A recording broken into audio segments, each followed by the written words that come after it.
Il faut savoir que plus d'un tiers des agriculteurs en France vivent avec moins de 354 € par mois.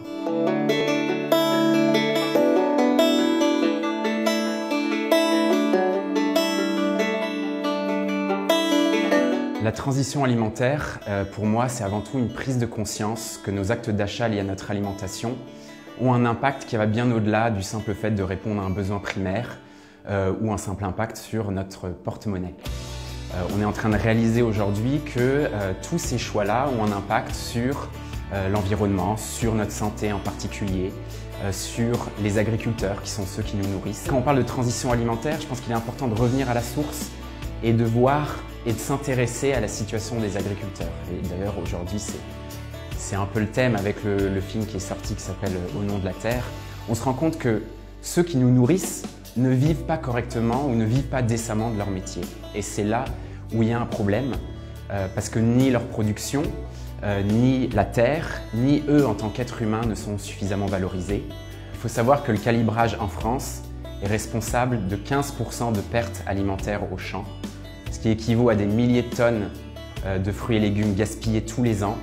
Et ça représente 10 millions de tonnes si on prend l'intégralité de la chaîne alimentaire, soit 45% de la production de fruits et légumes.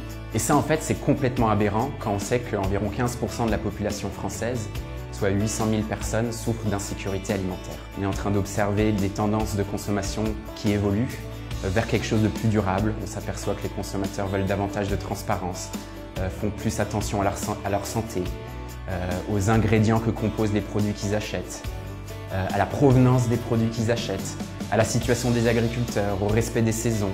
Tous ces indicateurs-là qui ont de plus en plus d'importance dans leur choix montrent que le système doit changer et doit prendre appui et s'inspirer en fait de cette nouvelle demande. Et c'est vraiment à partir de ce constat-là que je me suis lancé dans cette aventure qu'est No Filter pour créer un business model dont la mission est d'apporter des solutions de valorisation aux agriculteurs français.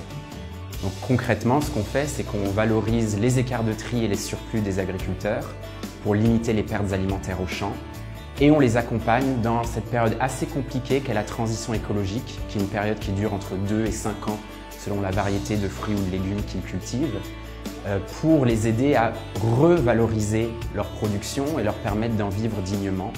Ça s'exprime aujourd'hui par une gamme de jus 100% naturels, artisanaux et made in France. Mais c'est surtout une entreprise qui cherche à montrer que chaque petit impact qu'on peut avoir au jour le jour, additionné à plein d'autres, peuvent vraiment faire la différence.